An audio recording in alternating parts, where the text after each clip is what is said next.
Kirk Frost and Mendeecees, two of the most controversial figures in love and hip-hop history, were recently banned from reality TV. This comes after years of drama, betrayals, and moments that made headlines. Their time in the spotlight has come to an abrupt and shocking end, but why did producers ultimately decide to make this decision? Sources claim that the extreme decision began with a violent altercation backstage that was so intense and chaotic that security was unable to control the situation. Before anyone knew it, cameras were rolling, tempers were flaring, and fists were flying. After years of being reality TV royalty, Kirk and Mendeecees are reportedly done for good. No more cameras, no more confessionals, just a harsh reality that they never anticipated. But wait, there's more to this story than what's being reported. Was this really just one fight, or was there something much more serious lurking behind the scenes, including betrayals, secret alliances, and shocking revelations? This scandal is more complex than anyone could have ever imagined, so stay tuned because we're going to reveal everything. No one saw it coming this way. The tension between Kirk Frost and Mendeecees had been simmering beneath the surface for weeks, but no one anticipated that it would explode into chaos. Before the official reunion episode, cast members were supposed to air out their differences in a private, closed-door setting. There were no cameras, no pressure, just a chance to clear the air. That was the plan. But when you put egos, grudges, and reality TV stars hungry for drama in the same room, it's only a setback. What began as a harmless shade turned into a career-ending brawl that would shake the entire love and hip-hop franchise to its core. Kirk and Mendeecees had never been close, but they respected each other until recently, when rumors began to circulate that Ems had been calling reckless behind Kirk's back, calling him a washed-up hasb who only remained relevant because of Rashid's hustle. At first, Kirk dismissed the rumors, figuring that since love and hip-hop thrived on drama and loose lips were nothing new. But when several people came forward, claiming that Mendeecees had escalated the situation to the point where Kirk was unable to ignore it any longer, the whispers escalated into full-fledged accusations, with Ems allegedly telling producers that Kirk was desperate to start a phony beef in order to stay on the show. Becky was a liability, adding nothing new to the franchise other than old scandals and tire drama for Kirk, which was personal. Kirk reportedly vented to the cast members, saying, "I'm the one holding the show back." According to inside sources, Kirk pulled Mendeecees aside before the reunion tape in an attempt to settle things man-to-man, but Mendeecees weren't backing down. "If you're worried about what I'm saying, maybe you should fix what's broken," Mendeecees allegedly told Kirk in a tone dripping with arrogance. "This man barely got out of prison and now he thinks he's running things." Kirk wasn't about letting someone like me disrespect his legacy. "You were a guest on this show, and I built this before you even arrived," Kirk snapped, pointing a finger at Mendeecees' Mendeecees, and he simply laughed a slow, mocking laugh that sent Kirk over the edge before security could even react. That was all it took. What began as a heated exchange turned into a full-blown screening match with cast members and producers in complete shock. Security rushed in trying to separate them, but both men were seeing red. Yandy Smith, Mendeecees' wife, was screaming at him to stop, and Rashida was desperately trying to pull Kirk away, but it was too late.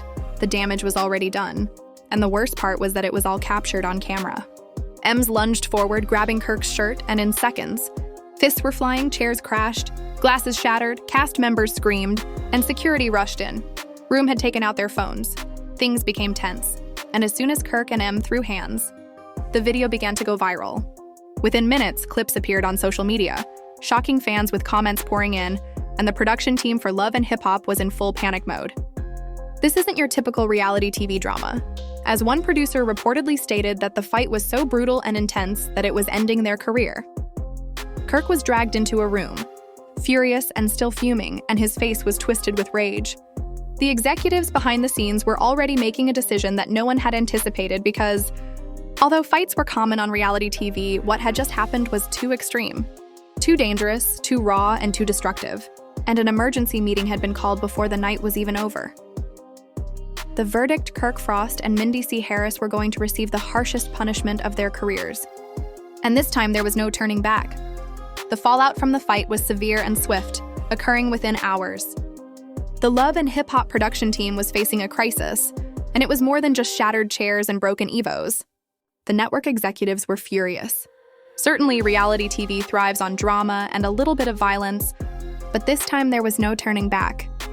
It was expected that there would be pushing and shoving, but this time, 2 longtime cast members were throwing up in a way that could have caused serious injuries.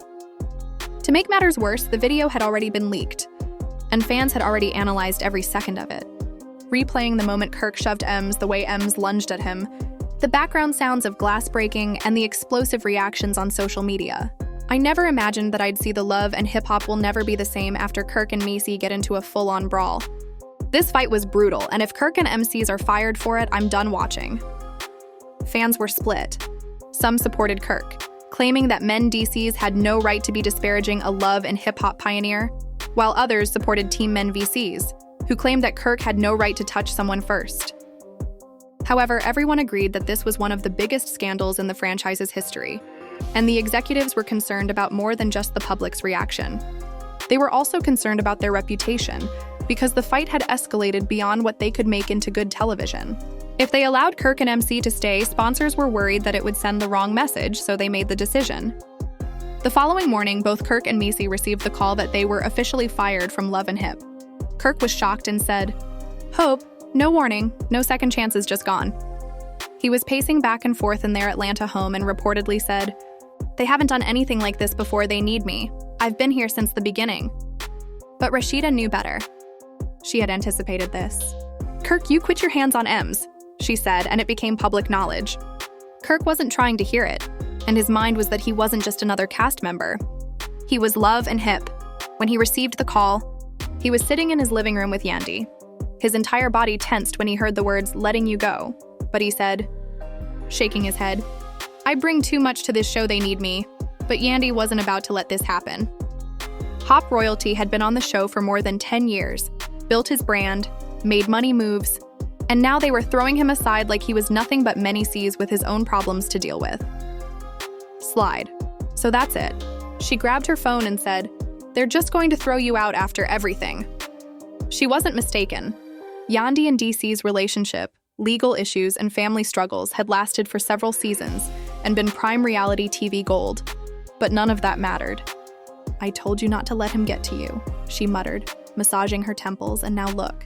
We're done." The many networks were now reluctant to work with Kirk Frost and MC Harris Blake T from All Reality TV, according to insiders, because some executives felt they were too much of a liability, and nobody wanted to take that risk, given how quickly things had escalated. One producer even told the source that phones kept coming in, blogs were picking up the story, and other cast members were weighing in. Before long, it wasn't just about the fight. It was like the domino effect, with sponsorship deals on hold and potential spin-offs scrapped. Their entire reality TV careers were now hanging by a thread, but Kirk and Men weren't going down without a fight. Mendeecees called up his legal team to ask if he could challenge the decision and sue for wrongful termination. "We can't have another situation like this." Kirk, however, was thinking bigger. "If they think I'm just going to disappear, they have another thing coming."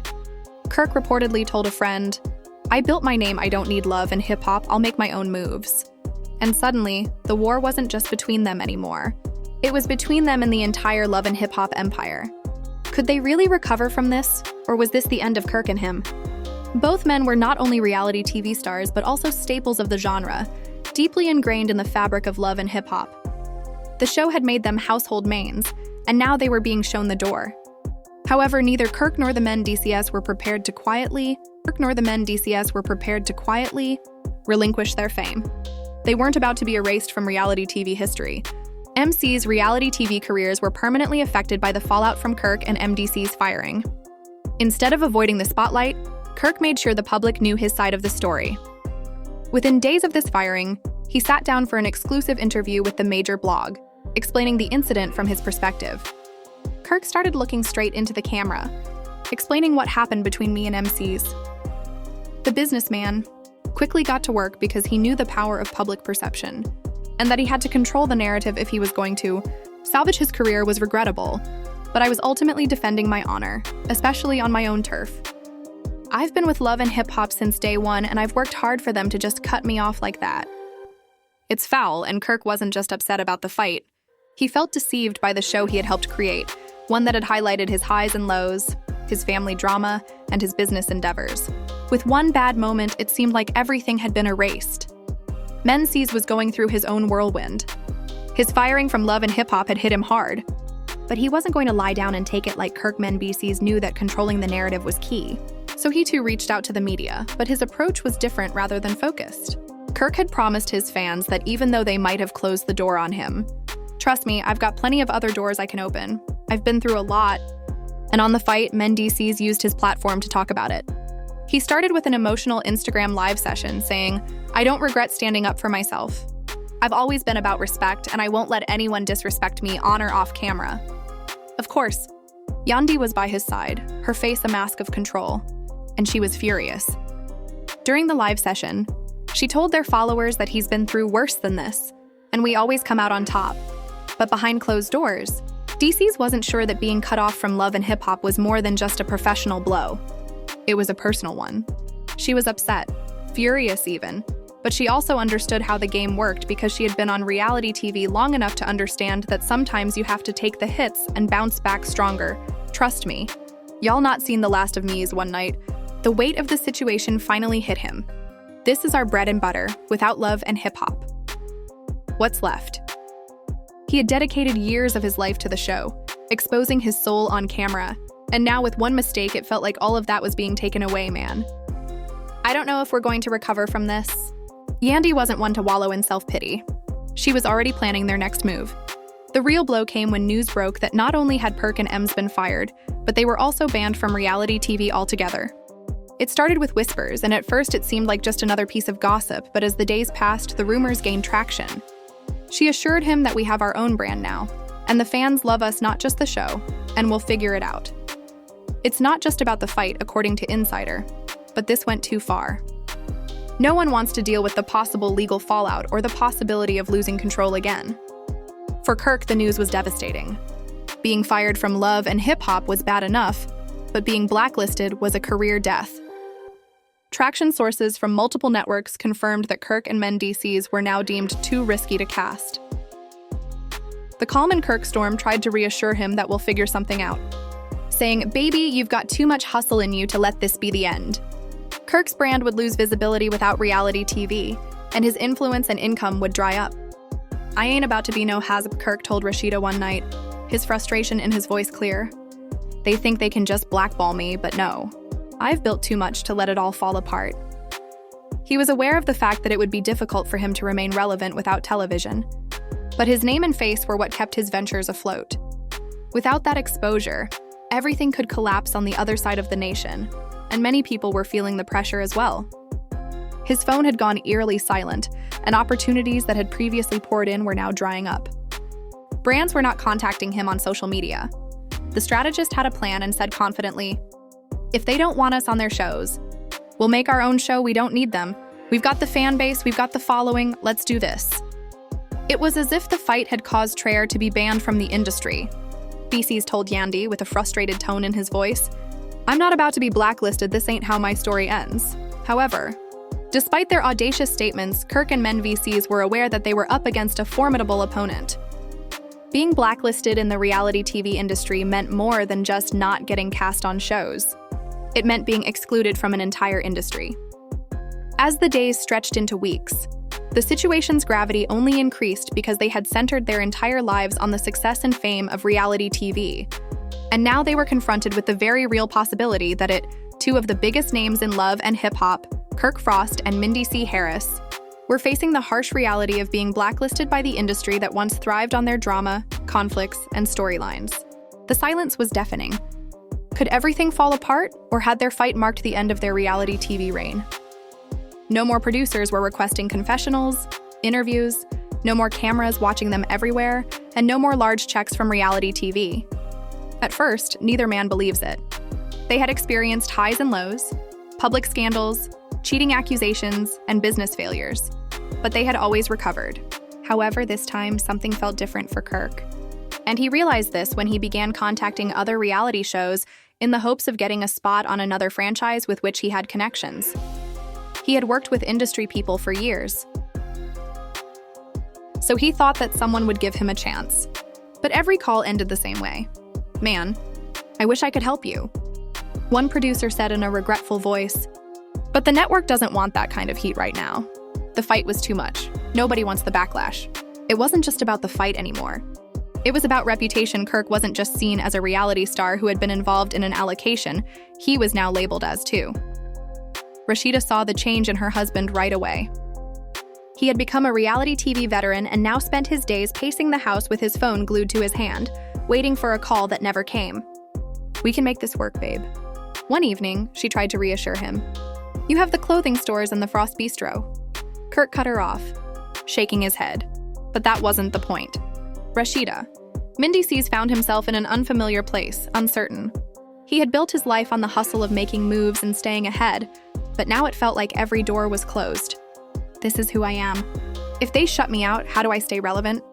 How do we keep the brand alive?" Rashida had no answer. Meanwhile, NYC's was dealing with his own struggles while Yandi was busy, strategizing, trying to turn their personal brand into something bigger. Being shut down before he could even knock Yandi wasn't one to wait for opportunities to present themselves. If the industry didn't want them, they would create their own platform. She began contacting independent production companies, streaming services, and social media platforms saying, "We don't need VH1." She assured Mendeecees that they could take this to YouTube, Z Network, Tubi, and anywhere else they wanted because they owned their brand and didn't need their cameras. "We can hire our own." M's wanted to believe her. But he wasn't convinced that it wasn't the same Yandi. "If we're not on TV, our people will care because we make them care. We just need to give them something they can't ignore." Meanwhile, the fallout from the Blacklist was circulating, and fans were furious. Social media was ablaze with arguments about whether Kirk and Mendeecees should be banned or if they were being inequitably punished. They created hip-hop in love. One fan wrote on Twitter, "Now they're just getting tossed aside like they never mattered." Others weren't as understanding. They knew what they were doing. Another user added, "This ain't some regular drama they fought on set, what did they expect?" The backlash wasn't limited to the internet. It also included former cast members, reality TV veterans, and even producers who were winning in Stevie J. "I've been in this game for years, and let me tell you, there's a line that you don't cross. Kirk and I crossed it. But others weren't so sure and wanted us to act out on TV." One of the foreign cast members stated in a podcast interview that's what attracts viewers. But the second it gets too real, we're too much. That's some bullshit though, because the network's decision remained firm despite the public outcry. Probably at that point, Kirk made the decision that he wasn't leaving the entertainment business without a fight, a legal fight. He had worked in the business long enough to know his rights if the network wanted to blacklist him, but they owed him money. Kirk told his lawyer, "This isn't just about a fight. They used me for years and made money off my name now, and they just want to erase me." The Leo battle wasn't just about Kirk's contract. He wanted damages. He was torn and wasn't the type to sue because he had been through the legal system before and didn't want to go through it again. But he also knew Kirk had a point. They had given everything to the show, and now they were being left with nothing. When the lawsuit became public, the industry